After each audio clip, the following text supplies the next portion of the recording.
panahon, magsiawit kayo sa Panginoon ng isang bagong awitin. Magsiawit kayo sa Panginoon, buong sandaigdigan. Sa ngalan ng Ama, ng Anak at ng Espiritu Santo. Amen. Sumainyo ang Panginoon. At sumaiyo rin. Mga kapatid, tinipon tayo bilang kaanib ng angkan ng Diyos, kaya't dumulog tayo sa maawaing Panginoong nagpapatawad ng lubos. Sinugong tagapagpagaling sa mga nagsisisi, Panginoon, kaawaan mo kami. Panginoon, kaawaan mo kami. Dumating na tagapag-anyayay mga makasalanay magsisi, Kristo, kaawaan mo kami. Kristo, kaawaan mo kami. Nakaluklok ka sa kanan ng Diyos, Ama, para ipamagitan kami. Panginoon, kaawaan mo kami. Panginoon, kaawaan mo kami. Kaawaan tayo ng makapangyarihang Diyos, patawarin tayo sa ating mga kasalanan, at patnubayan tayo sa buhay na walang hanggan. Amen. Manalangin tayo. Ama naming makapangyarihan, lagi mong lingapin at patnubayan kaming mga kabilang sa iyong angkan. Sa tanging pag-asang naming ikaw ang nagbibigay, kami ay tangkilikin mo at laging subaybayan. Sa pamamagitan ni Hesukristo, kasama ng Espiritu Santo, magpa sa walang hanggan. Amen. Magsiupo muna po ang lahat. Pagbasa mula sa aklat ng Henesis.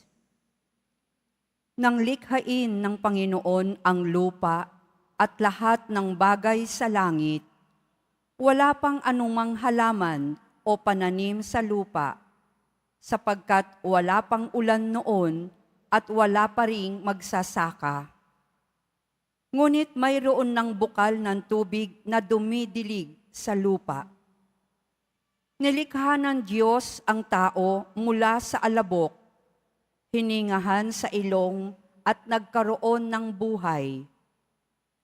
Naglagay ang Panginoon ng isang halamanan sa Eden, sa dakong silangan, at doon dinala ang taong kanyang nilalang. Pinasibol niya roon ang lahat ng uri ng kahoy na nakalulugod sa paningin at masasarap ang bunga. Sa gitna ng halamanan, naroon ang punong nagbibigay buhay at ang punong nagbibigay ng kaalaman tungkol sa mabuti at masama. Inilagay ng Panginoon ang tao sa halamanan ng Eden upang ito'y pangalagaan at pagyamanin. Sinabi niya sa tao, "Makakain mo ang alimang bungang kahoy sa halamanan, maliban sa bunga ng punong kahoy na nagbibigay ng kaalaman tungkol sa mabuti at masama. Huwag na huwag mong kakanin ang bungang iyon. Mamamatay ka kapag kumain ka niyon." Ang salita ng Diyos. Salamat sa Diyos. Panginooy papurihan, aba kong sariling buhay. Panginooy papurihan, aba kong sariling buhay. Pinupuri ka, Poong Diyos, nitong aking kaluluwa. O Panginoong aking Diyos, kay dakila mong talaga. Ang taglay mong kasuutay, dakila rit marangal pa. Nababatbat ka, Poong Diyos, ng liwanag na maganda. Panginooy papurihan, aba kong sariling buhay. Lahat sila'y umaasa, sa iyo ay nag-aabang, umaasa sa pagkain na kanilang kailangan. Ang anumang kaloob mo ay kanilang tinatanggap.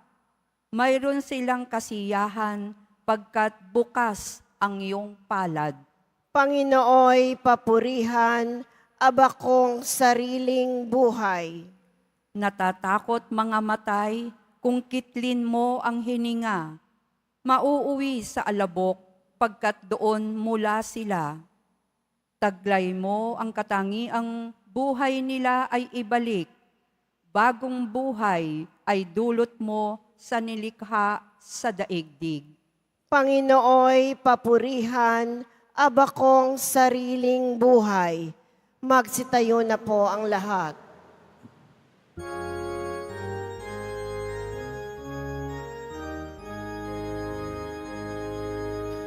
Hallelujah, Hallelujah,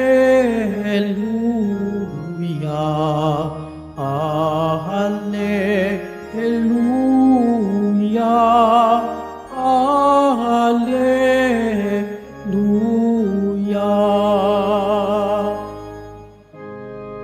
Amang Diyos ni Jesucristo, ang salita mo'y totoo, kami ay pabanalin mo. Hallelujah, Hallelujah, Hallelujah, Hallelujah.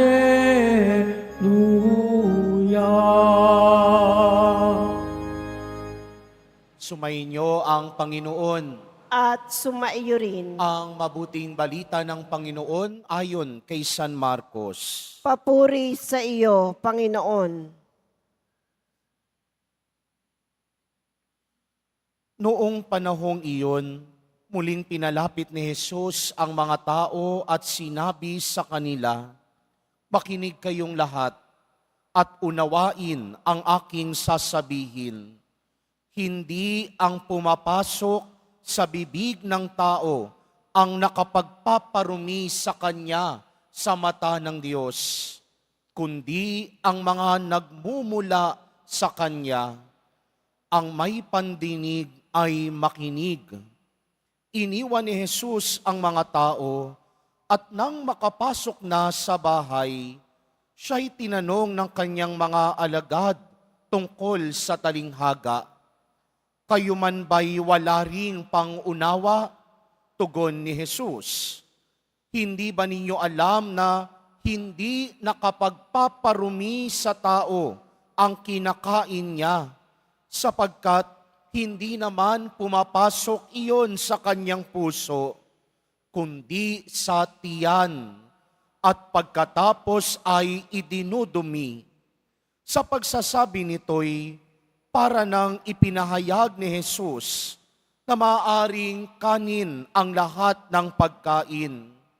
Nagpatuloy siya sa pagsasalita, "Ang lumalabas mula sa tao ang nagpaparumi sa kanya sa mata ng Diyos, sapagkat sa loob, sa puso ng tao, nagmumula ang masasamang isipang nag-uudyok sa kanya na makiapid, magnakaw, pumatay, mangalunya, mag-imbot, at gumawa ng lahat ng kabuktutan, tulad ng pangdaraya, kahalayan, pagkainggit, paninirang puri, kapalaluan at kahangalan. Ang lahat ng ito'y nanggagaling sa puso ng tao at siyang nagpaparumi sa kanya." Ang mabuting balita ng Panginoon. Pinupuri ka namin, Panginoong Hesukristo. Magsiupo muna po ang lahat. Magandang umaga po sa inyong lahat. Minsan may lumapit sa isang pari para mangumpisal. "Bless me, Father, for I have sinned. Nagkasala po ako dahil nangalunya po ako sa aking puso."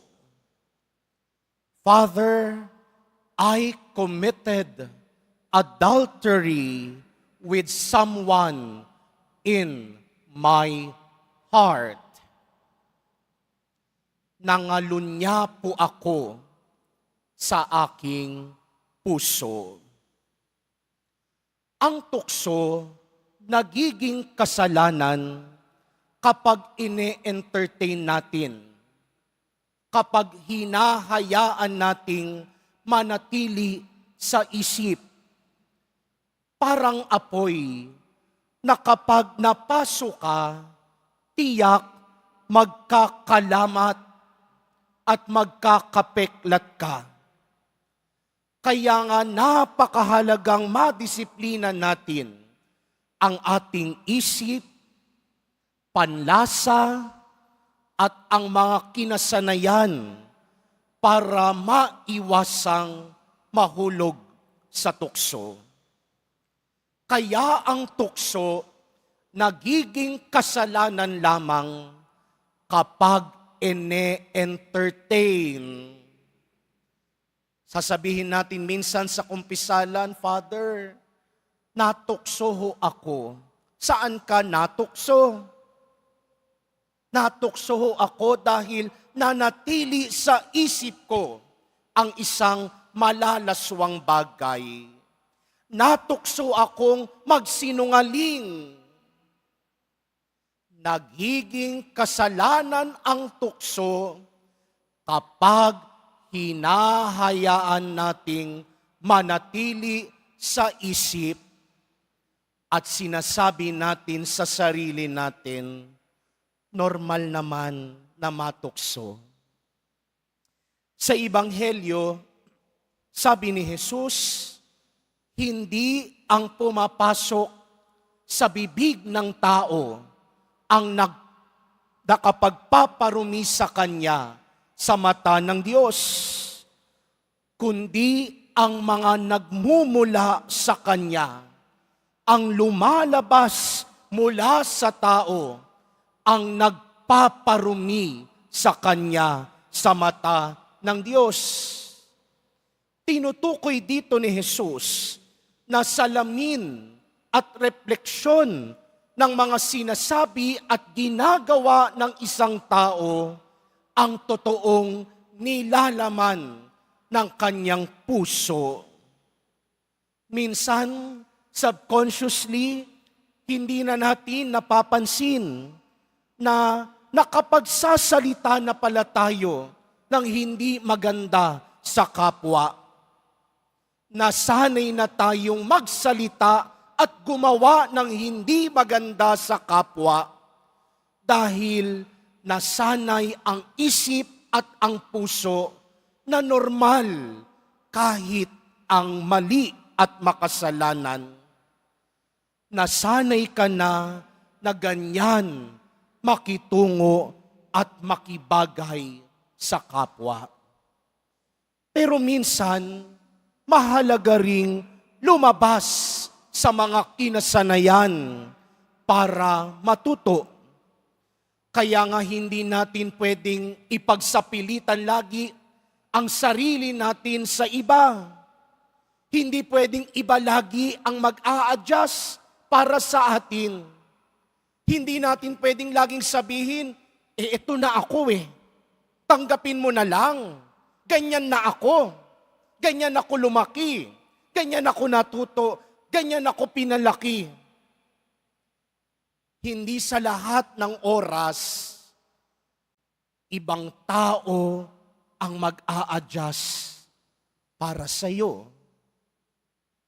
Dahil baka minsan, hindi naman sila ang may problema. Baka minsan, ikaw mismo ang may problema. Hindi ang pumapasok sa bibig ng tao ang nakapagpaparumi sa kanya sa mata ng Diyos. Bagkus ang lumalabas sa kanyang bibig dahil salamin yun ng totoong nilalaman ng puso. Kaya sa misang ito, magandang usisain ang puso. Magandang tignan ang sarili sa salamin. Dahil baka minsan, ikaw ang may problema. Baka minsan, ikaw ang may dahilan. Bakit hindi kayo magkasundo? Magsitayo na po ang lahat.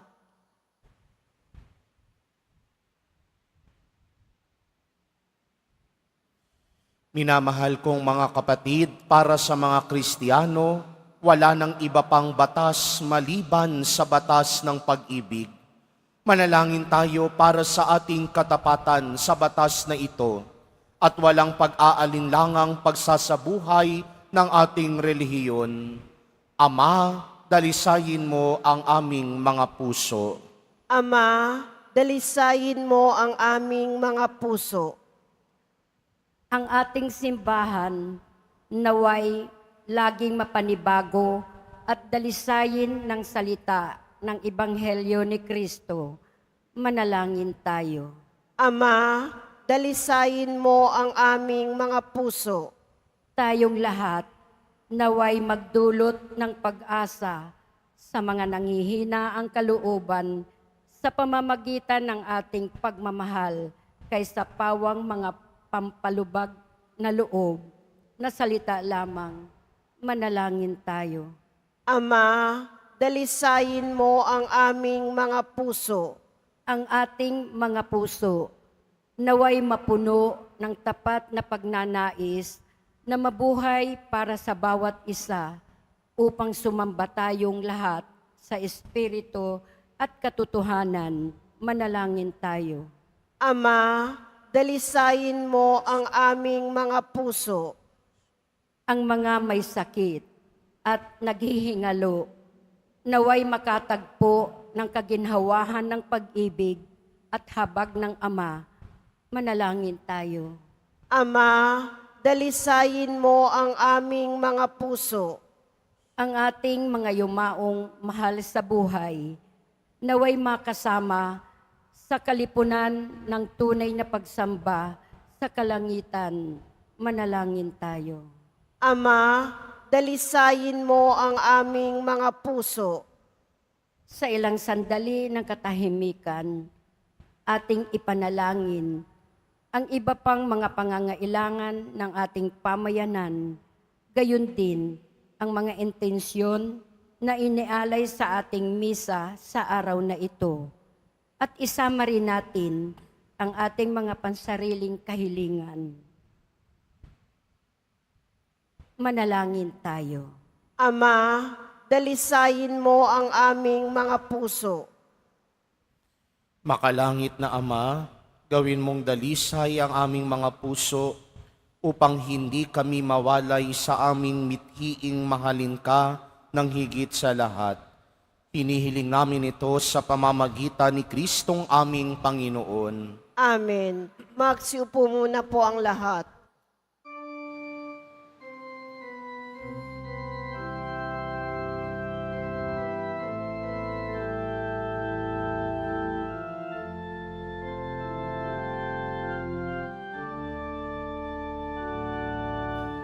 Ang maihahandog sa'yo, Panginoon, ay tinapay at alak mula sa aming kamay. Sa iyong kabutihan, aming iaalay ang tinapay at alak sa gisag ng aming buhay.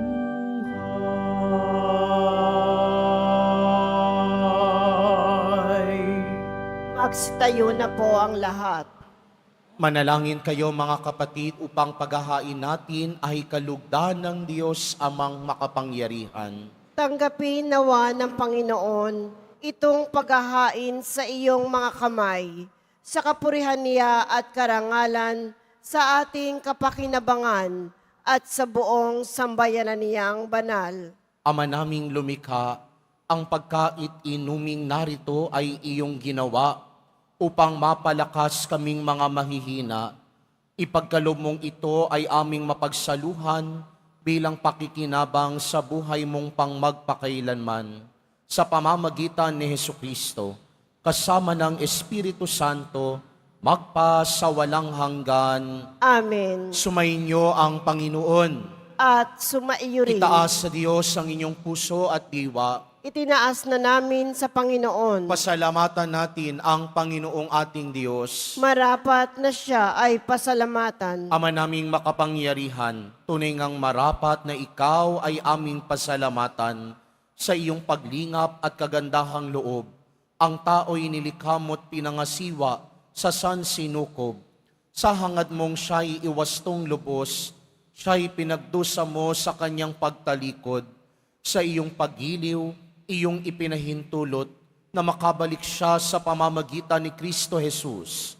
Kaya kaisa ng mga anghel na nagsisiawit ng papuri sa iyo nang walang humpay sa kalangitan, kami nagbubunyi sa iyong kadakilaan. Santo, Santo, Santo, Panginoong Diyos ng mga hukbo, napupuno ang langit at lupa ng kadakilaan mo. O sana sa kaitaasan, pinagpala ang naparirito sa ngalan ng Panginoon. O sana sa kaitaasan, magsilhod po ang lahat. Ama naming banal, ikaw ang bukal ng tanang kabanalan. Kaya't sa pamamagitan ng iyong Espiritu, gawin mong banal ang mga kaloob na ito upang para sa amin maging katawan at dugo ng aming Panginoong Hesukristo. Bago niya pinagtiis ang kusang loob na maging handog, hinawakan niya ang tinapay, pinasalamatan kaniya, pinaghati-hati niya iyon, iniabot sa kanyang mga alagad at sinabi, "Tanggapin ninyong lahat ito at kanin. Ito ang aking katawan na ihahandog para sa inyo."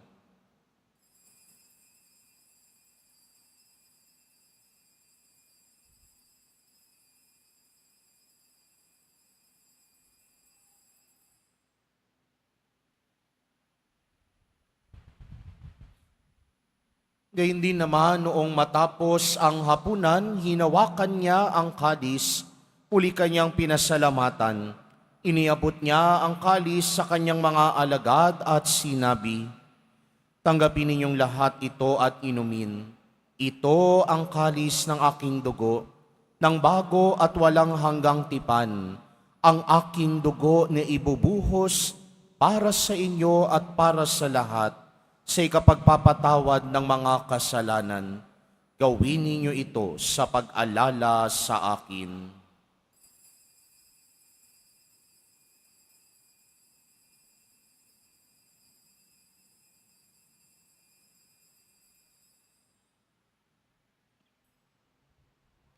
Magsitayo na po ang lahat. Ipagbunyi natin ang misteryo ng pananampalataya. Si Kristo'y namatay, si Kristo'y nabuhay, si Kristo'y babalik sa wakas ng panahon. Ama, ginagawa namin ngayon ang pag-alala sa pagkamatay at muling pagkabuhay ng iyong anak, kaya't iniaalay namin sa iyo ang tinapay na nagbibigay buhay at ang kalis na nagkakaloob ng kaligtasan. Kami nagpapasalamat dahil kami iyong minarapat na tumayo sa harap mo para maglingkod sa iyo. Sinasamo namin kaming magsasalo-salo sa katawan at dugo ni Kristo ay mabuklod sa pagkakaisa sa pamamagitan ng Espiritu Santo. Ama, lingapin mo ang iyong simbahang laganap sa buong daigdig. Puspusin mo kami sa pag-ibig. kaisa ni Francisco na aming Papa, at ni Jose na aming Obispo at ng Tanang Kaparian. Alalahanin mo rin ang mga kapatid naming nahimlay, na may pag-asang sila'y muling mabubuhay, gayon din ang lahat ng mga pumanaw.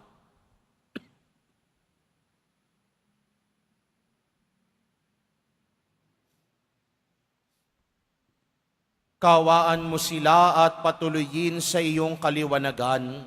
Kaawaan mo at pagindapatin kaming lahat na makasalo sa iyong buhay na walang wakas. Kaysa ng mahal na Birheng Maria na Ina ng Diyos, ng kabiyak ng puso niyang si San Jose, kaysa ng mga apostol ni San Juan Bautista at ng lahat ng mga banal na namuhay dito sa daigdig ng kalugod-lugod sa iyo, maipagdiwang nawa namin ang pagpupuri sa ikararangal mo sa pamamagitan ng iyong anak na aming Panginoong Hesukristo.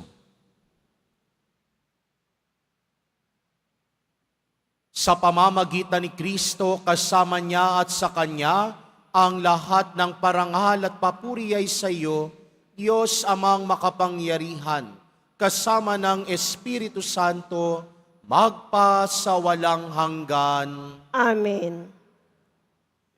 Sa tagubilin naman nakagagaling na utos at turo ni Jesus na Panginoon natin at Diyos, ipahayag natin ng lakas loob. Ama namin, sumasalangit ka, sambahin ang ngalan mo, mapasa amin ang kaharian mo, sundin ang loob mo dito sa lupa para nang sa langit. Bigyan mo kami ngayon ng aming kakanin sa araw-araw at patawarin mo kami sa aming mga sala para ng pagpapatawad namin sa nagkakasala sa amin at huwag mo kaming ipahintulot sa tukso at iadya mo kami sa lahat ng masama. Hinihiling namin kaming iadya sa lahat ng masama, pagkalooban ng kapayapaan araw-araw, iligtas sa kasalanan at ilayo sa lahat ng kapahamakan, samantalang aming pinananabikan ang dakilang araw ng pagpapahayag ng tagapagligtas naming si Hesukristo.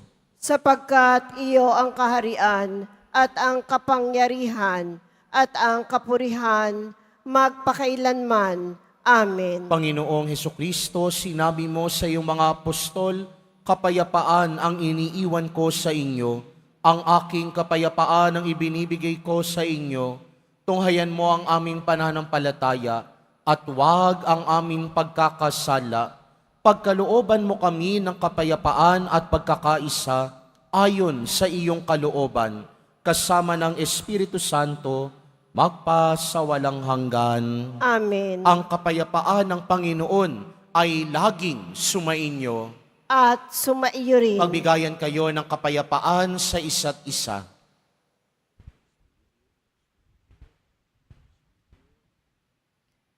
Kordero ng Diyos na nag-aalis ng mga kasalanan ng sanlibutan, maawa ka sa amin.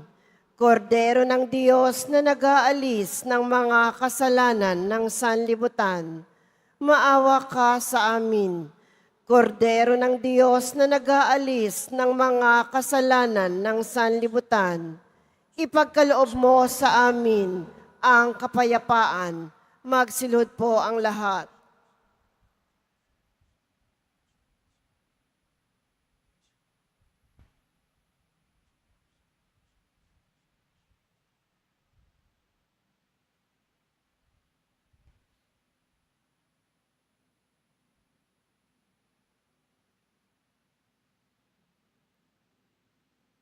Ito si Jesus, ang kordero ng Diyos, na nag-aalis ng mga kasalanan ng sanlibutan.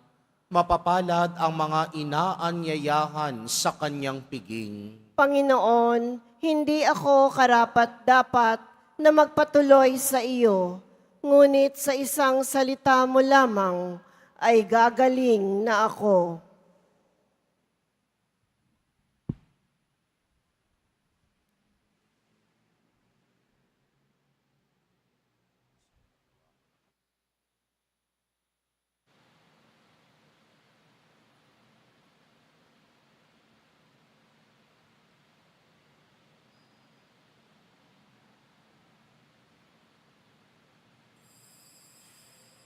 para sa lahat ng tatanggap ng banal na komunyon, sasagot po tayo ng amen pagkasabi ng pari o ng lay minister ng katawan ni Kristo at isubo agad sa bibig bago umalis sa harapan ng pari o lay minister.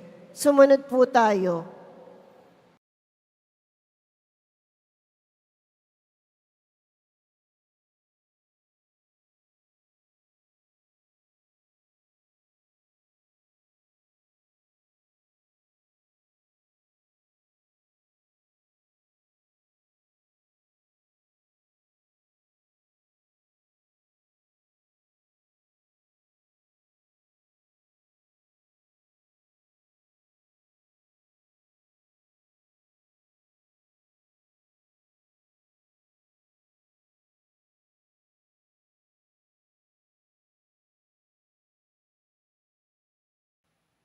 Magsitayo na po ang lahat. Manalangin tayo. Ama naming mapagmahal, sa pagkait-inuming pagkakaisa ang ibinigay, kami niloob mong makapakinabang. Kaisa ni Kristo, kami naway makapamuhay upang makapamunga ng may kagalakan para sa kapakanan ng aming kapwa-tao sa sanlibutan.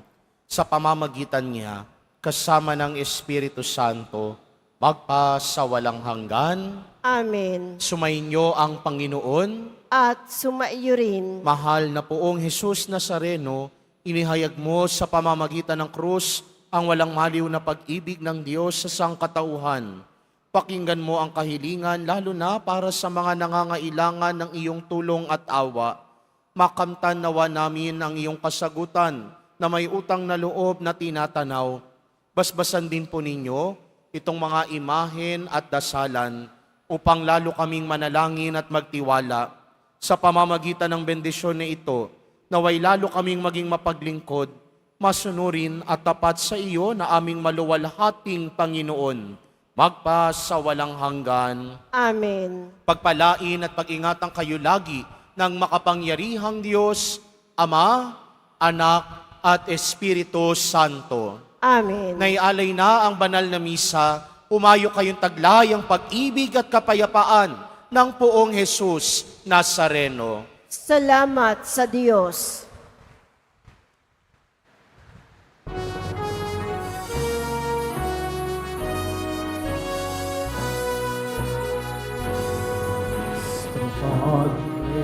Jesus Nazareno, sinisamba ka namin. Iniinta ka namin, aral mong aming buhay at kalakasan. Sa Padre Jesus Nazareno, iligtas mo kami sa kasalanan. Ang krus mong pinamatayan ay sagisag ng aming kaligtasan. Nuestro Padre Jesus Nazareno, dinarangal ka namin. Nuestro Padre Jesus Nazareno, iniwalhati ka namin. Nuestro Padre Jesus Nazareno, dinarangal ka namin. Nuestro Padre Jesus Nazareno, iniwalhati ka namin.